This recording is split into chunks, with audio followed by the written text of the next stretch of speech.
Baik, assalamualaikum warahmatullahi wabarakatuh.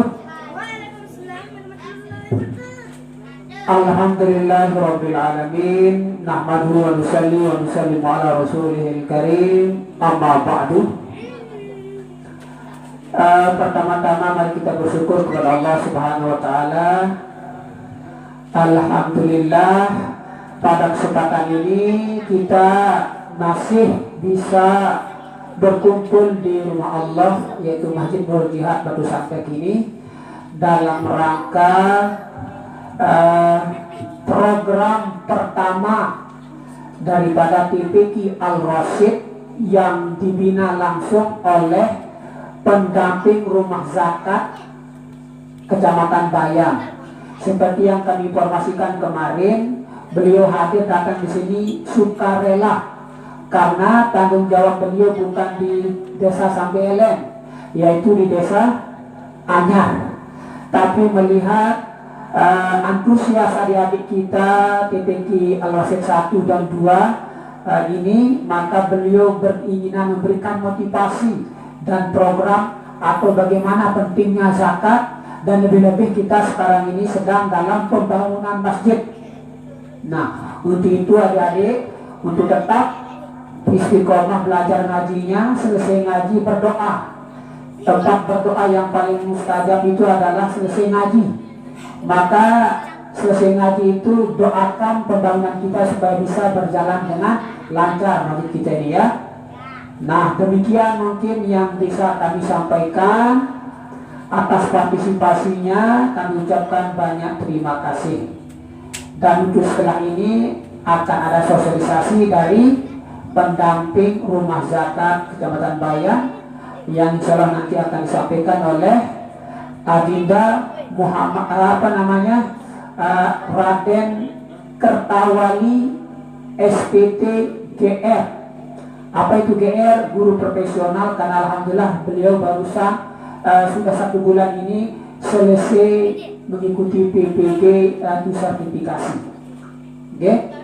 Semoga beliau tetap sehat walafiat, panjang umur, murah rezeki, dan tetap mensosialisasikan program kita di sini untuk mudah-mudahan ada donasi bantuan mikro, Al-Quran, semen dan lain sebagainya. Semuanya kami tidak menolak selama itu untuk pembangunan sumber daya manusia dan juga masjid kita ini supaya tetap makmur. Cukup demikian, lebih kurang mohon maaf. Assalamualaikum warahmatullahi wabarakatuh.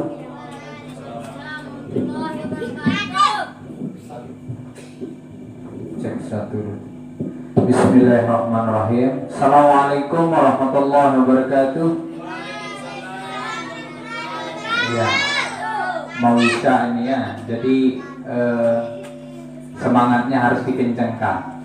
Baik, panggil kakak nanti ya, Kak Raden ya. Baik, saya ulang. Assalamualaikum warahmatullahi wabarakatuh.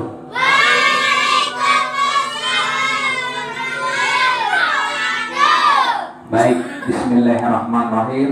Yang hormati tokoh agama, tokoh masyarakat, sekaligus guru ngaji dan pembina, mobil khusus pembina TPQ Al-Rasyid. Mudah-mudahan Allah panjangkan umur kita. Bismillahirrahmanirrahim. Alhamdulillahirabbil alamin, nahmaduhu wa nasta'inuhu wa nastaghfiruh wa na'udzu billahi min syururi anfusina wa min sayyiati a'malina, may yahdihillahu fala mudilla lahu wa may yudlil fala hadiyalah. Asyhadu an la ilaha illallah wa asyhadu anna Muhammadan abduhu wa rasuluh alladzi la nabiyya ba'da. Anak-anakku yang kucintaikan Allah Subhanahu wa taala, mohon maaf yang pakai bahasa atau kayak anak-anak untuk memotivasi anak-anak kita di sini. Baik, siapa tadi pagi, bukan tadi pagi ya, sholat maghrib berjemaah bersama pembina TPQ, angkat tangan. Ada yang telat? Ada yang telat? Nah, semua ikut sholat ya?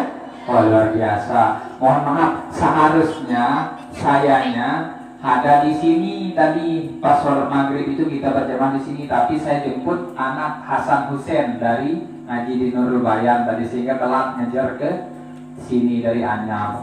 Nah mohon maaf ya, ini Kak Raden mohon maaf kepada kita supaya kita sama-sama terima, bukan hanya kesalahan saya pribadi tetapi memang saya telat perjalanan.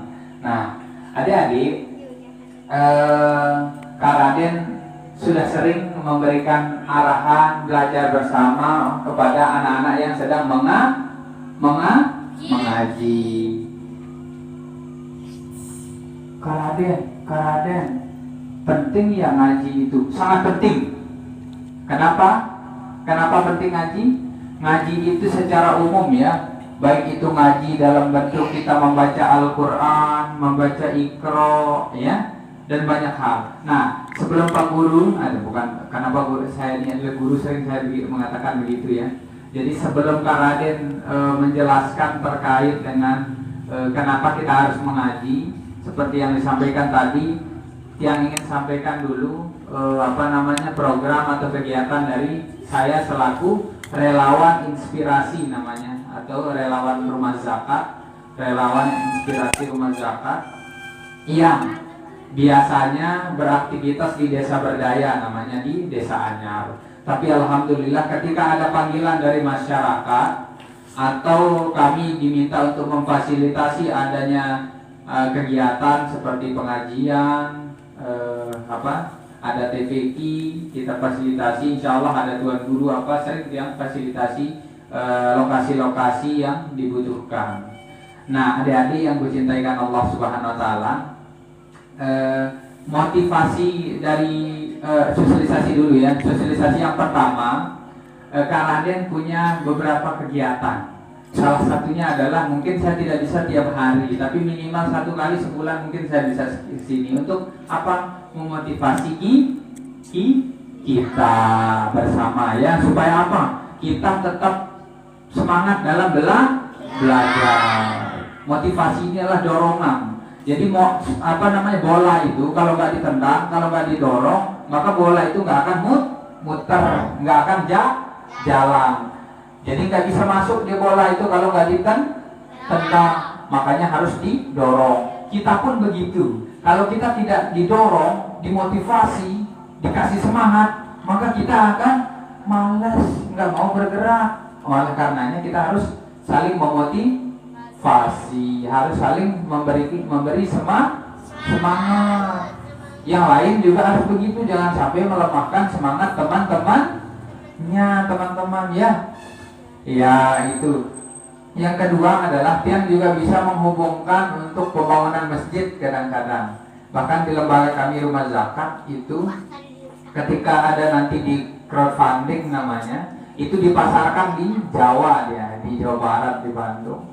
Jadi yang penting siapkan foto, kemudian RAB dan semacam proposal lah sejenisnya. Nanti kita dipasarkan masjid ini bukan dipasarkan istilahnya, dipasarkan atau di marketing di luar, bahwa di desa pedalaman di Lombok Utara sedang membutuhkan dana untuk membangun masjid. Nah mungkin secara teknis nanti kami komunikasi dengan Pak Mustiadi, dan baru kemarin secara politik juga yang komunikasikan dengan salah satu calon cepat yang dapat. Yang penting ada bahasa komunikasi dari masyarakat, mengundang beliau. Insya Allah saya akan berusaha juga mengantar beliau ke sini. Bapak Ibu, tokoh masyarakat dan anak-anakku atau adik-adik ya, adik-adik yang kucintaikan Allah Subhanahu Wa Taala, Kak Raden juga punya kegiatan, salah satunya adalah silaturahmi masyarakat atau silaturahmi ke rumah adik-adik semua atau ke masyarakat setempat. Salah satunya di sini Pak Ustadz Saiful Bahri yang kenal dekat dengan beliau. Mudah-mudahan nanti mungkin minggu ini beliau akan pulang ya, ba'da haji wadanya. Nah, adik-adik yang kucintaikan Allah Subhanahu Wa Taala, itu sekelumit tentang kegiatan Kak Raden, tentang silaturahmi tokoh, kemudian menghidupkan sholat subuh berjamaah juga di beberapa masjid di Desa Tiang, Desa Anyar, dan di Desa Lolong. Nah, adik-adik, halo. Kalian bilang hai ya. Kalau saya bilang halo, halo, halo, hai, hai, hai, hai. Iya, jadi itu kita untuk memancing semangat kita. Nah, adik-adik sekalian, jadi Kak Raden mau pancing seperti apa yang Kak Raden sampaikan di awal tadi. Kenapa kita harus mengaji? Hah? Kenapa kita harus mengaji? Untuk apa? Untuk memotivasi kita supaya kita belajarnya tetap aktif, tetap belajar. Ya, apalagi di usia kita. Makanya dalam Islam itu mengatakan apa? Sebelum datang yang 5, maka kerjakan yang 5. Salah satunya apa? Gunakan masa kecilmu sebelum datang masa tuamu. Nah, adik-adik, ketika dulu saya ya di usia kalian, saya paling rajin datang sholat ke masjid, bahkan mau mengaji. Kita sampai sulit sekali mencari uang 1.000 untuk beli minyak, karena dulu jarang ada lampu di zaman Kak Raden. Dulu sangat jarang sekali orang ada lampu gitu, sehingga dulu kita lebih sering menggunakan lampu minyak gas. Nah, ketika di usia sekarang, di zaman sekarang, lampu berjejeran di mana-mana, setiap sudut, ya. Di rumah kita banyak lampu, di TV dan lain sebagainya, banyak tempat kita belajar. Dulu kan ada yang sulit sekali. Sulitnya apa? Sulitnya belajar, cari uang 1.000-nya sulit. Untuk apa? Untuk beli minyak gas supaya bisa ngaji tiap malam. Nah, beda dengan sekarang. Oleh karenanya, sulitnya Kak Raden dulu jangan sampai itu menjadi kelemahan kita. Padahal itu menjadi semangatnya Kak Raden dulu waktu sedang belajar mengaji. Kalau sekarang lampu banyak, kemudian senter banyak, kenapa kita harus malas? Kalau bahasa rumah saya itu why not? Kenapa tidak? Kita harus selalu rajin datang ke masjid atau ke TPQ. Karena apa? Ketika kita sudah berusaha menunjukkan niat kita untuk menolong agama Allah, seperti Allah katakan, in tansurullah yansurkum wa yusabbit aqdamakum. Barang siapa yang mau menolong agama Allah, maka Allah akan menolongnya dan meneguhkan kedudukannya. Nah, teman-teman sekalian, jadi ketika kita menolong agama Allah, ya, ketika kita berusaha menghidupkan minimal 5 waktu sholat di masjid atau sholat 5 waktu, kemudian kita belajar mengaji, ya, kita belajar, maka Allah akan menolong kita juga, menolong kita dari segala hal. Bisa jadi apa? Rezeki kita Allah tolong. Karena apa? Kita menghidupkan masjid misalnya. Karena menghidupkan sholat 5 waktu itu kita mengokohkan tiang agama, teman-teman. Siapa yang mengokohkan tiang agama, maka Allah juga akan kokohkan. Apa Kak Raden bilang tadi? Intan surullah yang surkum wa yusabbit aqdamakum. Barang siapa yang menolong agama Allah, maka Allah akan menolongnya dan meneguhkan kedudukannya. Teman-teman sekalian, halo, hai. Nah, teman-teman sekalian, ketika kita sudah berusaha belajar dengan sekuat tenaga, hatta kita sakit pun kita tetap kuat dan ingin tahu dan ingin mendapatkan ilmu baru, maka sesungguhnya ternyata kita berada dalam menolong agama Allah. Seperti yang Kak Raden bilang tadi, karena kita ini sedang masih muda ini. Kita masih muda, apalagi masih anak-anak, sedang semangatnya belajar. Kalau kita sudah tua, kita nggak ada waktu lagi, nggak bisa lagi mikir. Lupa. Nah, kalau itu orang tua. Kalau kita masih anak muda, perbanyak baca Iqra, baca Al-Quran, baca apa yang ditulis di sekolah, semua dibaca. Karena apa? Dengan membaca, sesuatu yang kita tidak tahu di luar pikiran kita, kita tahu dengan membaca.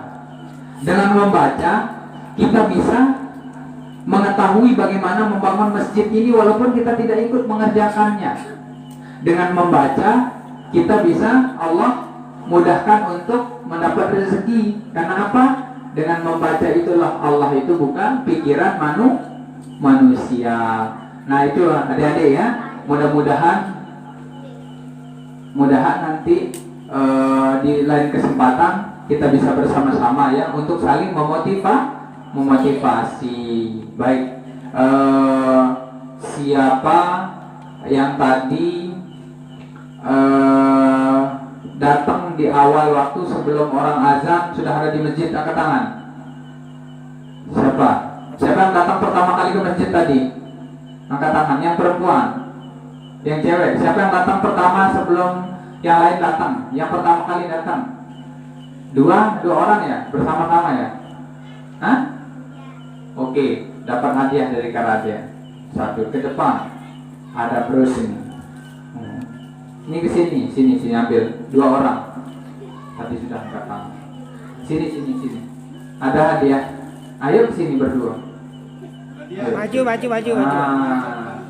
Alhamdulillah. Oke, sama-sama satu. Oke, siap. Oke, alhamdulillah ya. Yang laki nanti belakangan ya, karena waktu sudah mau azan ya. Terima kasih ya. Kurang lebih itu, dan banyak hal nanti yang bisa kita obrolkan, diskusikan di belakang. Karena sesungguhnya saya selaku relawan inspirasi Rumah Zakat ini hadir untuk memotivasi, memfasilitasi kegiatan masyarakat ya, baik di desa berdaya saya ataupun di tempat masyarakat membutuhkan kehadiran saya. Nah, mudah-mudahan saya selaku relawan inspirasi dan TPG Ar-Rasyid bisa berkolaborasi untuk menghidupkan nuansa keislamian, atau baik itu berupa TPG, mengaji dan memotivasi anak-anak kita di TPG ini. Sekian, walaupun keterbatasan tempat kita di masjid ini, mudah-mudahan atas keterbatasan ini menjadi motivasi kita untuk selalu belajar. Sekian, assalamualaikum warahmatullahi wabarakatuh. Jika orang berzakat hanya niat untuk dunia bukan hanya untuk Allah, itu hukumnya mubah. Misal berniat zakat untuk orang miskin, tapi niatnya akan diberikan sebuah mobil uang harta, bukannya kepada Allah, itu adalah mubah, tidak dapat apa-apa. Artinya sia-sialah. Yang keempat, yang terakhir, yaitu haram. Zakat yang punya haram ini, yaitu umat Islam mendonasi kepada orang yang memusuhi Islam. Artinya orang kafir, itu hukumnya haram. Seperti kita berzakat, memberikan setengah harta kita kepada orang Israel untuk menyerang Palestina, itu hukumnya haram. Yang haram itu adalah hukum yang paling dibenci oleh Allah dan Nabi Muhammad kita, yaitu Nabi Muhammad Sallallahu Alaihi Wasallam.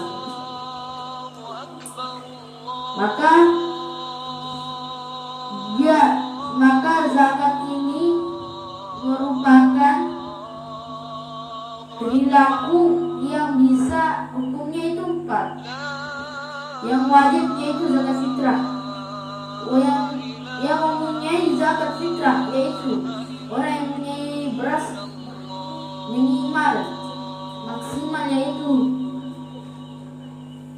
2,5 kilo beras, itu adalah zakat fitrah yang wajib dilaksanakan bagi setiap muslim. Dan kata Rasulullah SAW, jika di sebuah satu negeri tidak mempunyai makanan pokok, itulah untuk dibuatkan zakat. Jadi bukan sembarangan orang yang melaksanakan zakat fitrah.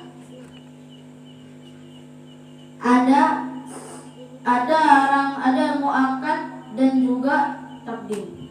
Artinya muakkad memberi, takdim menerima. Jadi zakat fitrah ini dibagi menjadi dua, wakaf dan takdim. Maka yang memberi yaitu orang yang mempunyai makanan pokok, memberi kepada orang yang tidak mempunyai apa-apa.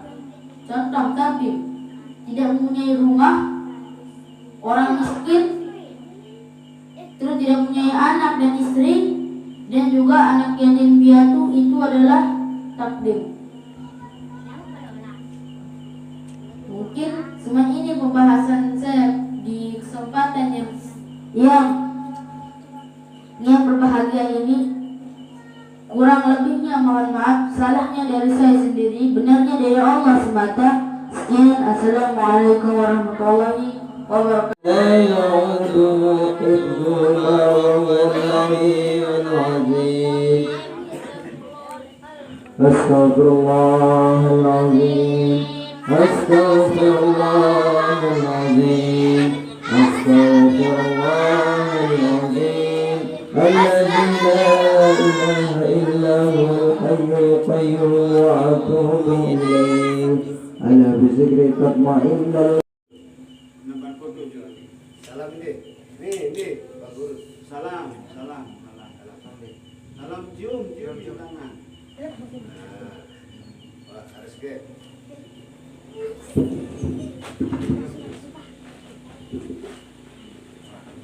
Ya, terima kasih.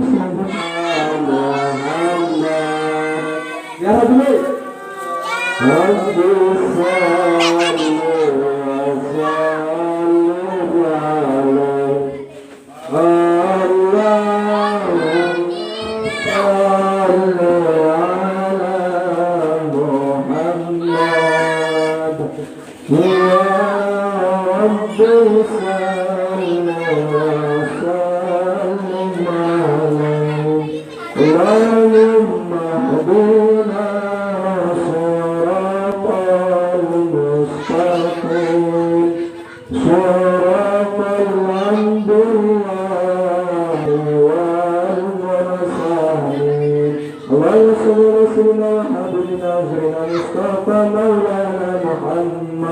اللهم صل وسلم وبارك على